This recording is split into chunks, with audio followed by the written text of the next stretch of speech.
Et dans Punchline, notre invité exceptionnel ce soir, c'est Philippe Juvin. Bonsoir. Bonsoir. Vous êtes candidat à l'élection présidentielle, en tout cas la primaire des Républicains qui aura lieu le 4 décembre prochain. Nous sommes aussi avec Louis Haussalter. Bonsoir Louis. Bonsoir. Journaliste à Marianne.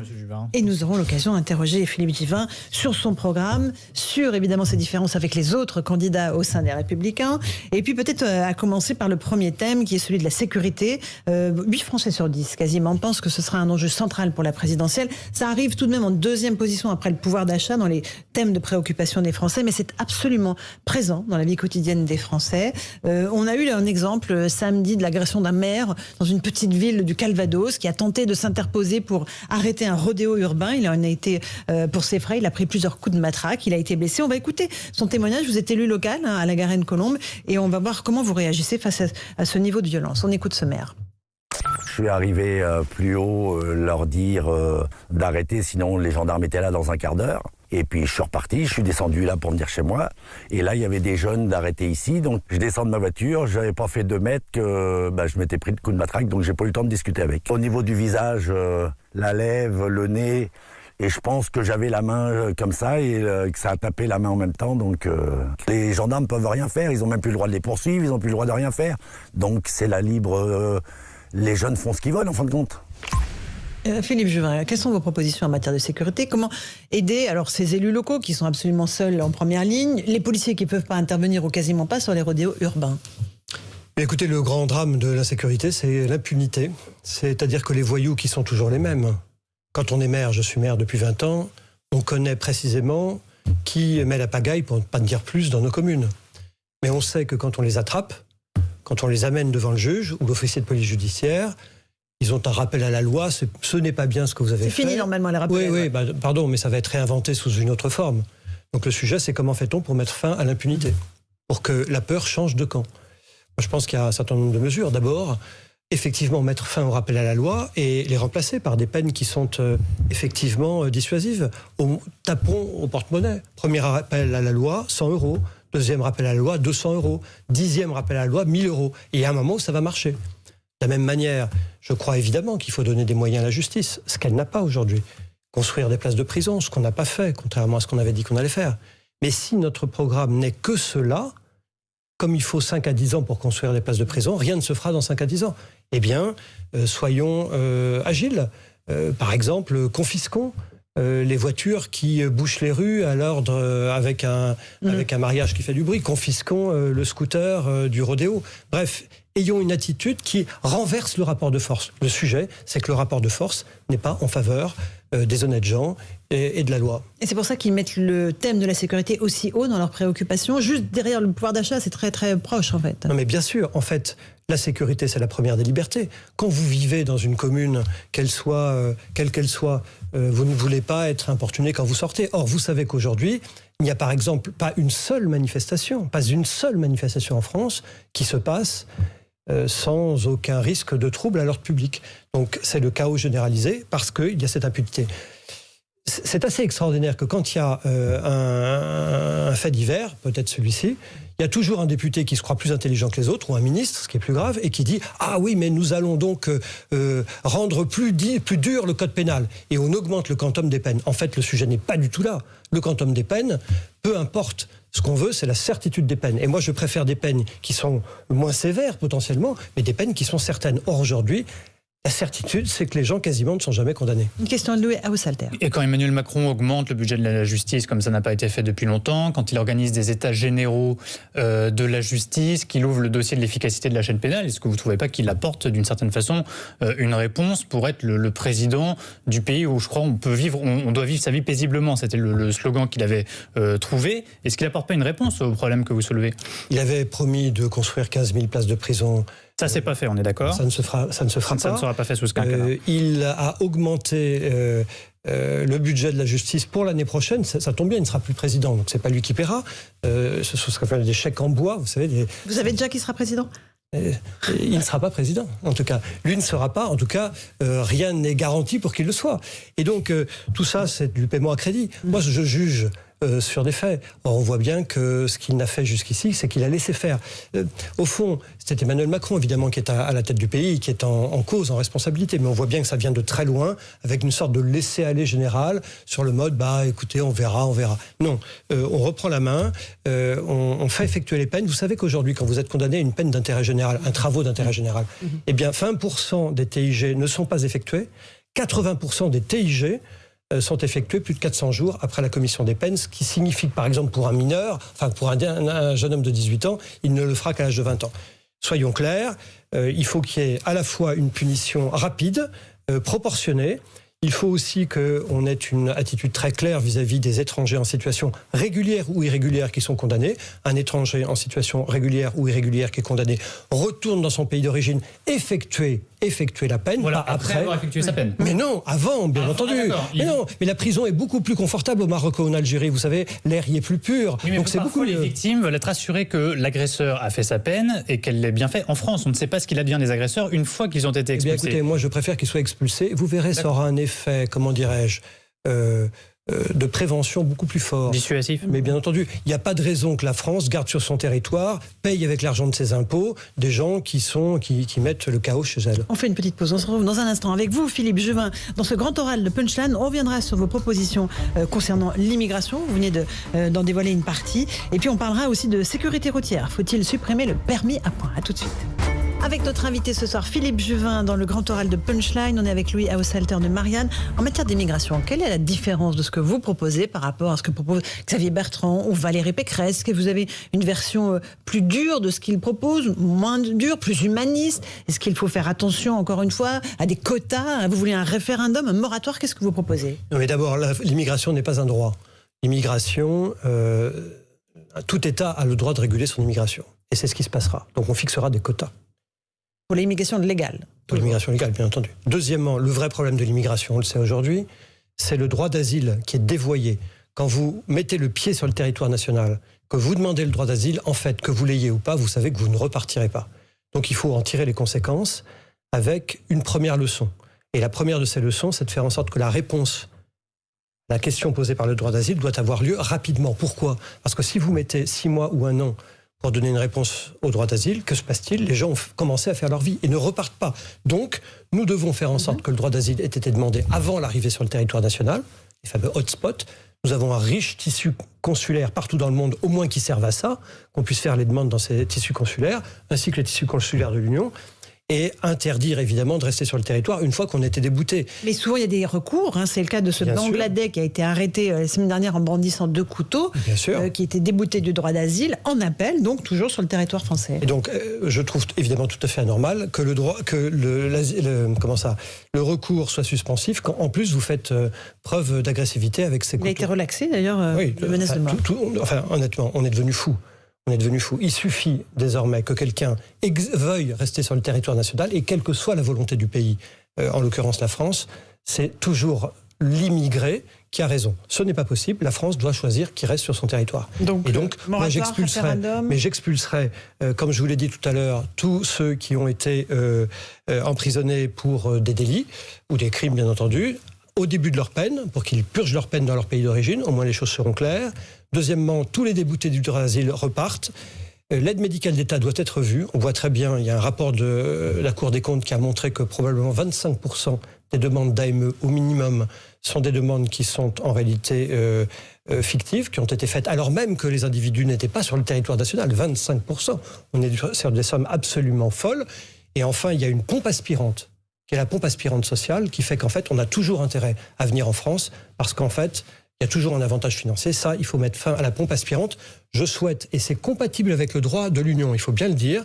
L'Allemagne l'a observé il y a maintenant 6 ou 7 ans à travers une jurisprudence de la Cour de justice de l'Union européenne, réservée aux citoyens de l'Union européenne, les allocations familiales ou l'aide au logement, par exemple. Vous conditionnez un temps sur le 5 ans passé sur le sol français? Éventuellement, ça peut se discuter, mais le principe, c'est que c'est réservé aux citoyens de l'Union européenne. Louis Haussalter. Vous parlez de quotas, vous n'êtes pas le seul à droite à parler de quotas, et ça fait longtemps que la droite nous parle des quotas d'immigration. Mais quand quelqu'un qui est expulsé fait un recours devant la justice, si la justice lui donne raison, il restera en France, quel que soit ce que vous avez inscrit dans la loi, quel que soit le quota, parce que le juge ne fait qu'appliquer la jurisprudence de la Cour européenne des droits de l'homme, qui s'impose directement en droit français. Et d'ailleurs, en ça, le juge ne fait que faire son travail.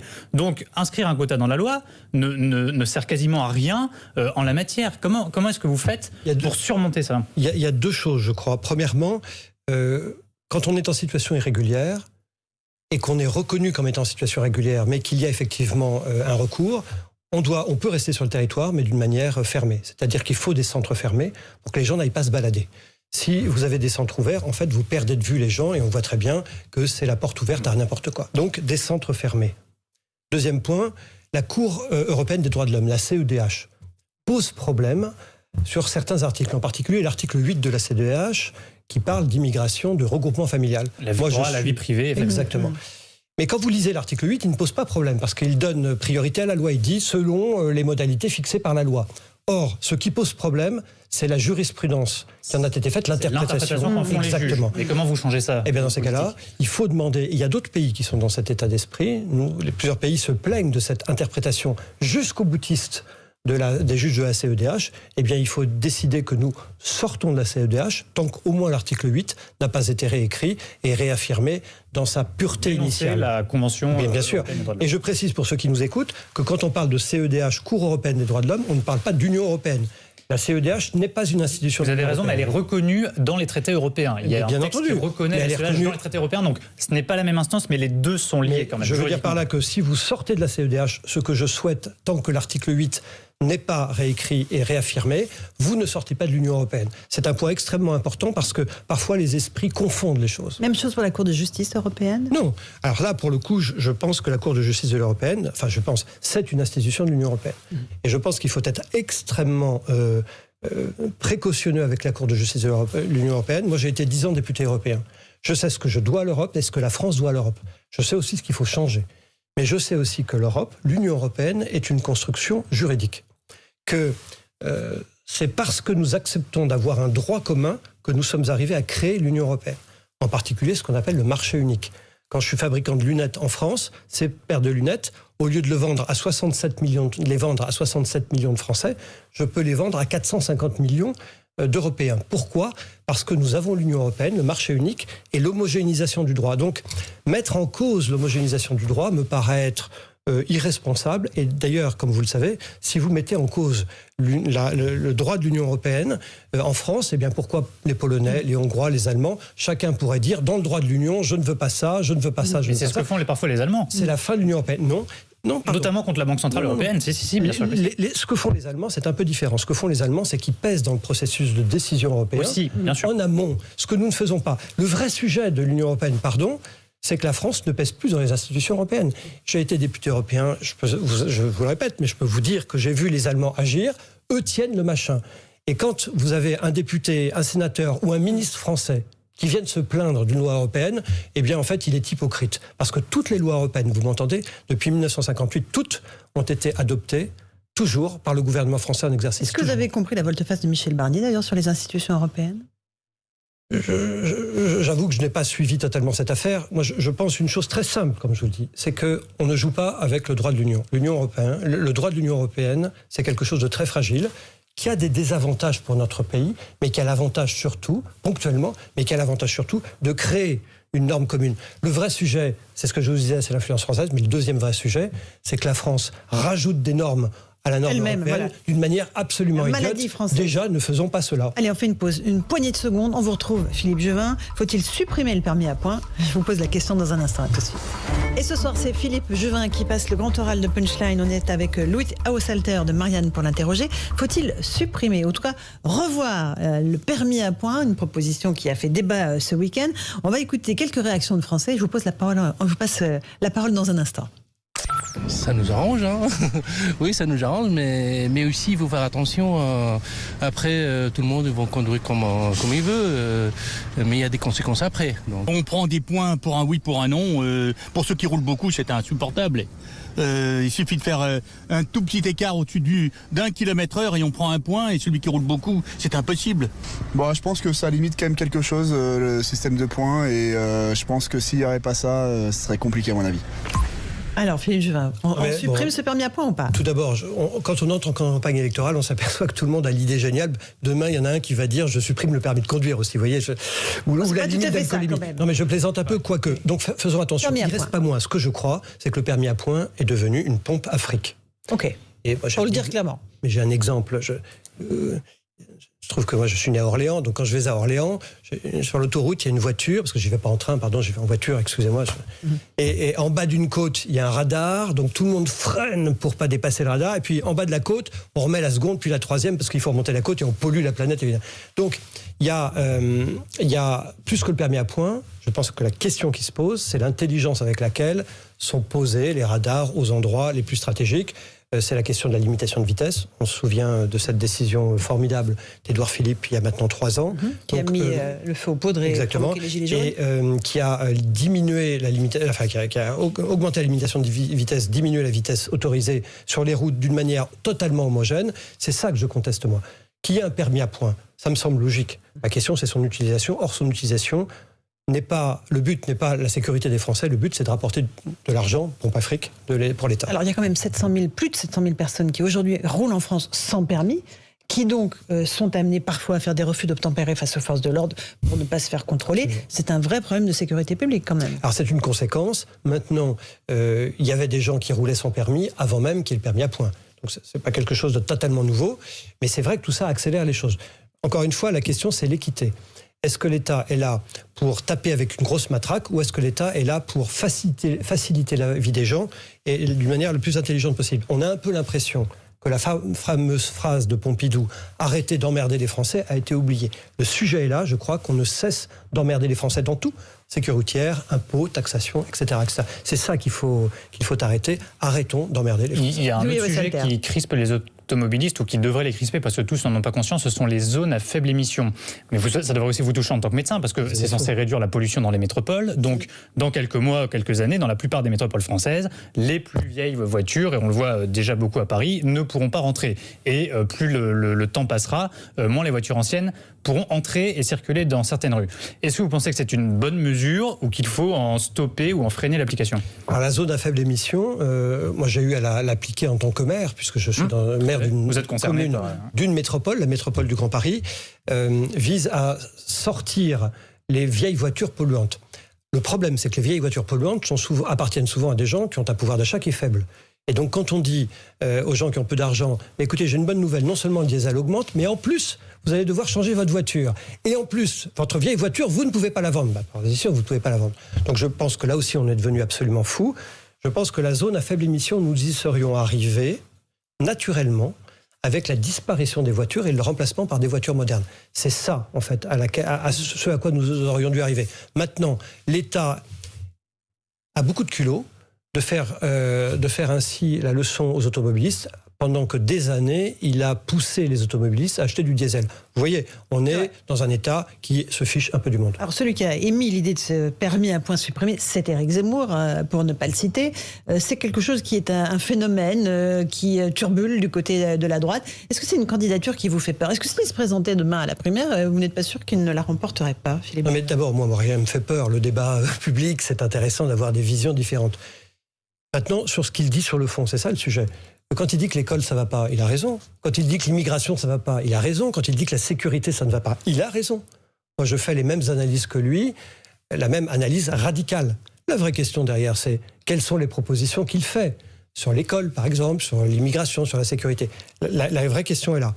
Et puis, il y a un sujet peut-être plus profond avec Éric Zemmour, quelle que soit l'intelligence de l'homme, je ne conteste absolument pas, c'est la question de la blessure. Voyez-vous, je crois que le pays est profondément fractionné, et c'est, je pense, un des grands points négatifs d'Emmanuel Macron. Il a fractionné le pays, là il fallait le rassembler. Et voyez-vous, je ne peux... Fracturer ou fractionner? Les deux. En tout cas, nous ne faisons plus suffisamment nation. Et voyez-vous, je me dis que quand on laisse entendre à quelqu'un, parce qu'il s'appelle Karim ou Rafik, que quand il a beau travailler, vouloir que son entreprise, son commerce prospère, il veut que ses enfants fassent des études, aient un avenir, eh bien, on puisse lui... Et il aime la France autant que je l'aime, autant que vous l'aimez, autant que nous l'aimons tous. Eh bien, l'idée de lui dire, au fond, quels que soient les efforts que vous ferez, parce que vous appelez Rafik, je ne suis pas certain que vous serez toujours français. Alors c'est plus complexe que ça, je l'entends quand Éric Zemmour le dit, mais il y a un peu de ça, et ça, cette blessure, elle me pose un vrai problème de fond. Oui, à Salter. Mais là, vous êtes en train, chez les Républicains, d'organiser un vote pour désigner votre candidat. Donc pendant jusqu'au 4 décembre, vous allez faire votre cuisine interne, parce que seuls les adhérents pourront voter. Pendant ce temps-là, Éric Zemmour participe au débat national. Est-ce que vous ne risquez pas de disparaître, mais de vous effacer encore plus du débat national, que Zemmour, lui, investit de plus en plus, parce qu'il ne s'est pas soumis à une formalité telle qu'un vote interne? Alors d'abord, ce n'est pas une cuisine, vous êtes sympathique, mais ça s'appelle un processus de vote où on échange entre... C'est pas une primaire ouverte non plus. Ce n'est pas une primaire ouverte, c'est une primaire fermée. 4 millions de participants à la primaire de 2016. C'est une primaire fermée, ce n'est pas une cuisine. Vous le regrettez? Oui, moi je le regrette, je voulais une primaire ouverte, parce qu'évidemment, plus on varie dans les gens qui viennent vous juger, mieux c'est. Mais c'est ainsi. Donc on ne va pas y revenir sans arrêt. Maintenant, si vous voulez me faire dire qu'Éric Zemmour est aussi le fruit d'une certaine vacuité du débat politique général, pas seulement nous, oui, je peux le dire. Effectivement, Éric Zemmour prospère sur l'idée que les hommes et les femmes politiques proposent toujours la même chose, toujours les mêmes vieilles recettes et toujours les mêmes vieux parcours depuis toujours. Et on parlait d'un homme politique célèbre tout à l'heure hors plateau qu'on voyait à la première page d'un grand journal, je crois, qui paraît le dimanche. Et on se disait, c'est curieux, on le voyait déjà il y a 10, 20, 30 ans. On parle de François Bayrou pour nos auditeurs. Les gens n'en peuvent plus. Et c'est aussi pour ça que je me présente. Je me présente parce que je pense que la politique française a besoin d'hommes et de femmes qui ont des parcours qui ne sont pas les parcours habituels des hommes politiques. Moi, je suis maire depuis 20 ans, j'ai été député européen, je suis médecin, je dirige des services compliqués, j'ai résolu des crises, j'ai été militaire en Afghanistan. Eh bien, toutes ces expériences humaines me permettent de mettre sur la table des solutions que j'ai pu expérimenter, différentes de ceux proposés par ceux qui étaient ministres peut-être il y a 15 ans. Donc je pense que oui, Éric Zemmour est un symptôme d'une volonté de changement. De renouveau, c'est ça? Il y a un besoin de renouveau dans la classe politique française. De changement, des parcours et des solutions, sans aucun doute. Allez, on fait une petite pause, on se retrouve dans un instant. On parlera de cette fameuse primaire qui a démarré chez les Républicains. Qu'est-ce qui vous différencie les uns des autres? Et puis, une question sur les parrainages. Tiens, où vous en êtes? À tout de suite dans Punchline. On se retrouve avec Philippe Juvin dans le grand oral de Punchline. Vous êtes candidat donc à cette primaire de la droite. Est-ce que vous avez les parrainages nécessaires? On parle de 250 parrainages. Vous m'aviez dit il y a quelques jours que vous étiez inquiet, que vous aviez le sentiment qu'on avait verrouillé les élus locaux pour ne pas qu'ils vous donnent vos parrainages. Où est-ce que vous en êtes, Philippe Juvin? Alors dans un marathon, le dernier kilomètre est toujours le plus difficile. Donc je suis dans la dernière ligne droite. Il faut déposer les parrainages avant le 2, c'est-à-dire dans 8 jours. Je pense que je les aurai. Mais c'est un travail de tous les instants. Vous savez, quand on a un parcours, comme je vous le disais tout à l'heure, qui n'est pas le parcours des autres candidats, qui sont des candidats installés dans une vie politique ancienne. Avec des fédérations, alors avec peut-être beaucoup de parlementaires qui les aident, parce que ce sont des gens qui ont évidemment des talents et une bonne connaissance du tissu politique, c'est forcément plus difficile. Mais je pense que je les aurai parce que c'est aussi l'intérêt, je pense, de notre famille politique d'avoir des portraits, des parcours, des solutions différentes. Donc vous leur dites attention, ne verrouillez pas les parrainages? Non, je vous dis à vous, Laurence Ferrari, que j'espère bien les avoir le 2. D'accord, mais l'espoir fait vivre, hein? Non, vous savez, de toute façon, vous me dites, êtes-vous inquiet? En général, j'essaye de ne pas l'être. Mais je ne suis jamais allé, j'en ai passé quelques-uns d'examens et de concours dans ma vie, en étant totalement décontracté. Donc je vous le dirai le 2. Seuls pourront voter pour désigner le candidat LR les adhérents de LR. À votre avis, combien est-ce qu'il y aura de votants à cette consultation, sachant qu'on peut encore adhérer à LR jusqu'à la mi-novembre, c'est ça? Jusqu'au 15 novembre.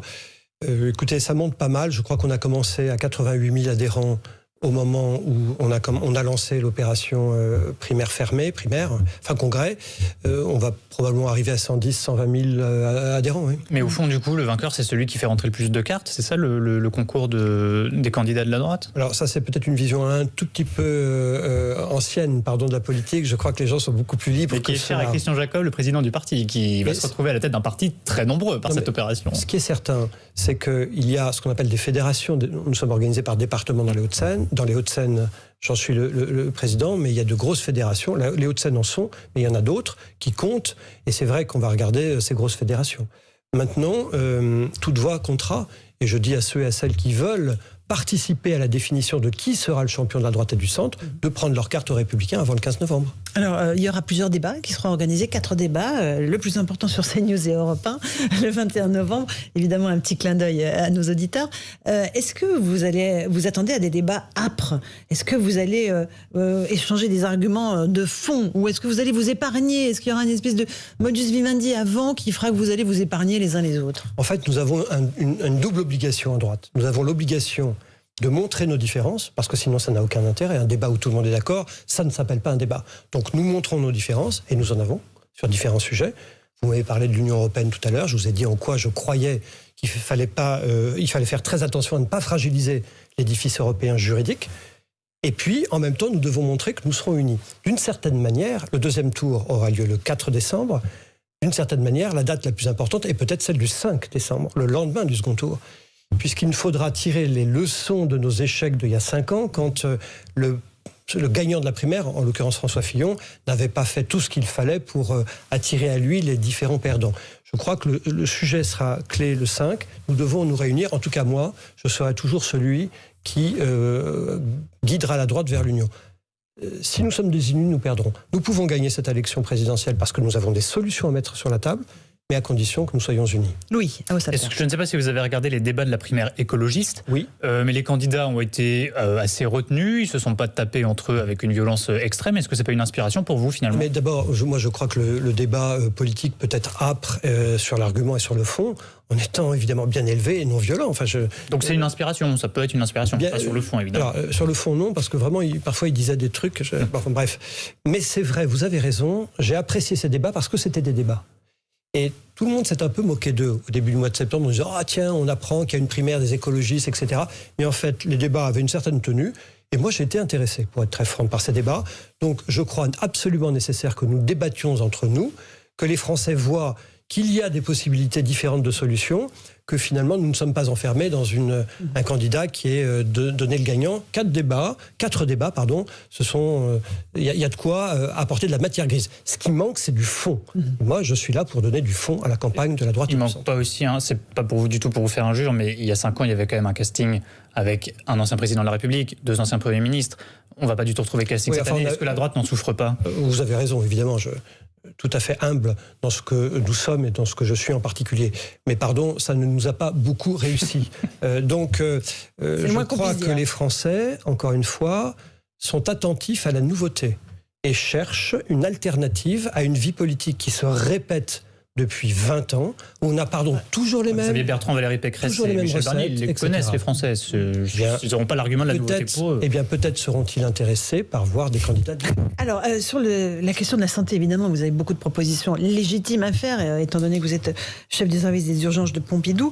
Vous voulez mettre fin aux déserts médicaux. Et vous avez une proposition qui est très intéressante, je voudrais que vous la développiez, c'est que tous les étudiants qui sortent de médecine consacrent 1 an ou 2 à aller dans les déserts médicaux. Comment vous allez les forcer à faire ça? Absolument. En fait, il y a 3 ans, vous ne le savez probablement pas parce que on n'a pas fait une publicité, tous les médecins qui finissent leurs études de médecine à l'issue de leur internat spécialiste doivent faire 1 an supplémentaire qu'on appelle de docteur junior pour parfaire leur formation dans les hôpitaux. Eh bien moi, ma proposition est très simple. Je demanderai à tous les étudiants en médecine qui finissent leurs études, donc qui sont médecins généralistes, parce que cette affaire de docteur junior ne s'applique pas actuellement aux généralistes, j'appliquerai 1 an de docteur junior à tous les généralistes, et tous les généralistes de France et de Navarre devront 1 an qu'ils feront dans les zones qui sont dépeuplées en médecins. Et je vais vous donner un ordre de grandeur. Il y a 1800 maisons médicales en France. Il y a 3600 généralistes qui sortent chaque année de la faculté. Eh bien, ça fait une moyenne de 2 généralistes qui seront affectés par maison médicale tous les ans en plus. Au bout d'1 an, ils finiront leur année de docteur junior, comme leurs confrères spécialisés dans les hôpitaux, et ils iront s'installer où ils veulent. Ce qui va se passer, c'est qu'au bout d'un an, un certain nombre auront fait leur vie, seront tombés amoureux à l'endroit où ils travaillent, auront considéré que leur travail est intéressant et resteront dans la dite maison médicale. Un an plus tard, vous aurez en plus 2 nouveaux qui arriveront, etc. Moi, je mettrai comment vous attribuez les zones géographiques? Eh bien, je commencerai... C'est arbitraire? Non, pas du tout. Je commencerai la première année à prendre toutes les maisons médicales qui sont recensées par les agences régionales de santé, 1800, et à ces 1800, j'ajouterai 2 médecins généralistes en formation, quel que soit l'endroit de France et de Navarre. Parallèlement, comme j'augmente considérablement le nombre de médecins en formation, vous aurez un peu plus tard, plus de 3000. Ce que je crois, c'est qu'il faut probablement doubler le nombre de médecins en formation. Pourquoi ? D'abord parce que dans 20 ans, il y a des spécialités qui n'existent pas aujourd'hui, qui existeront demain, dont on n'a même pas idée. Deuxièmement, la population augmente. Troisièmement, la population vieillit. Quatrièmement, la population est plus malade. Et cinquièmement, les jeunes médecins veulent moins travailler que les vieux médecins. Eh bien, tout ça, je vous le dis, si nous ne doublons pas le nombre de médecins, en fait, on n'y arrivera pas. Et ça serait quand même assez fou que nous sortions de cette épidémie dingue du Covid sans avoir remis sur la table une grande réforme du système de santé. Louis Awessel. Justement, le Covid, vous avez beaucoup critiqué la gestion de la crise sanitaire, sauf que là, Emmanuel Macron a une popularité qui n'est pas du tout honteuse pour un président de la République à ce moment de son mandat, et son incitation, pour ne pas dire sa contrainte à aller se faire vacciner cet été, a plutôt fonctionné. Est-ce que vous ne pensez pas que finalement, les Français se disent, il ne s'en est pas trop mal sorti, ce président, compte tenu de ce qui lui est tombé dessus? D'abord, vous savez, moi j'ai toujours été, je crois, raisonnable dans mes commentaires. Et quand le président de la République prenait des décisions qui me semblaient bonnes, je disais qu'elles étaient bonnes. En particulier, j'ai soutenu le pass sanitaire à l'époque du mois de juillet. Je crois simplement qu'il est faux de dire qu'on s'en est bien sorti, ce n'est pas vrai. Durant l'épidémie, nous avons manqué de tout, de tests, de masques, et je racontais même chez vos confrères cette histoire terrible, même de housses mortuaires. Moi, je me souviens d'un soir où je suis allé chercher des housses mortuaires pour les apporter à une collègue dans une clinique qui en était dépourvue. Donc c'est vous dire qu'on a manqué de tout. Que le gouvernement veuille raconter une petite histoire en disant finalement on s'en est bien sorti, je le vois, effectivement, je ne suis pas dupe, mais c'est faux. L'Allemagne, qui a plus d'habitants que nous, a moins de morts que nous. Alors, je veux qu'on m'explique pourquoi eux s'en sont mieux sortis. Nous, nous en sommes mal sortis, et ce qu'on a fait de bien, je peux vous assurer, c'est pas grâce au gouvernement. C'est parce que les médecins, les infirmières, les aides-soignantes, les professionnels de santé ont pris sur eux et se sont mais l'impréparation dont vous parlez n'était peut-être pas due non plus uniquement au gouvernement. C'est peut-être aussi les gouvernements précédents qui avaient mal préparé la crise. D'ailleurs, des enquêtes l'ont montré. Vous avez raison, bien entendu. Et je ne jetterai pas que la pierre au gouvernement actuel. Simplement, le gouvernement actuel, prenez l'exemple de la campagne de vaccination qui a été un fiasco pendant plusieurs mois. Souvenez-vous, les premiers mois du mois de janvier, c'était absolument fou. Il y a de l'impréparation qui date d'il y a longtemps, mais il y a eu une mauvaise gestion de la crise. D'ailleurs, moi j'ai 2 propositions à faire. La première, c'est que si je suis élu président de la République, je mettrai fin immédiatement à l'état d'urgence sanitaire. On n'a pas besoin d'un état d'urgence qui est un mode juridique de contrainte pour lutter contre une épidémie. Les Allemands n'ont pas de contraintes de ce type. Ils ont un débat vigoureux et pourtant ils ont mieux lutté. Contre sa prolongation jusqu'à l'été. Absolument. Et deuxième point, je créerai un grand ministère, non pas de la santé, mais un ministère des santé. Parce qu'il faut bien comprendre, et ça doit être une leçon absolue de cette épidémie, c'est que la santé, ce n'est pas simplement l'hôpital, la médecine de ville ou les EHPAD, mais c'est aussi l'air que vous respirez, l'alimentation que vous mangez, la santé animale, le bien-être au travail. Tout cela, ça fait la santé. Et nous n'avons qu'une vision de santé qui est liée à l'hôpital, qui mérite d'être sauvée, parce que l'hôpital public est en très très mauvais état encore aujourd'hui. Mais cette vision de la santé, elle doit être globale. Je suis pour un ministère de la santé globale. Est-ce que vous avez trouvé normal que le secret médical soit levé dans les établissements scolaires concernant les enfants et leur statut vaccinal? Non, je crois que le secret médical, c'est un secret absolu qui a été institué dans l'intérêt des patients, article 2 du Code de déontologie, et je pense que rien ne doit passer au-dessus du secret médical. Et je vois que le gouvernement a un petit problème avec les secrets professionnels, puisque même dans la loi sur la justice qui est en cours de discussion, le secret professionnel est mis à mal, secret professionnel détenu par l'avocat. Attention à ces gouvernements qui croient que l'État sait tout faire. Non, l'État ne sait pas tout faire, l'État n'a pas la solution à tout. Et une des manières de se protéger de l'État tout-puissant qui veut empiéter sur nos droits, c'est de préserver tous ces secrets qui sont des secrets professionnels. Merci beaucoup Philippe Juvin d'être venu ce soir plutôt. Nous pouvons rester jusqu'au matin, mais voilà, c'était en tout cas le grand oral de Punchline. Merci beaucoup d'avoir répondu aux questions de Louis Stalter et aux miennes. Merci à vous, bonne chance pour la compétition. Merci à vous chers auditeurs de votre fidélité. Dans un instant, vous retrouvez Mouloud Achour pour Verven Underground. Bonne soirée sur Europe 1.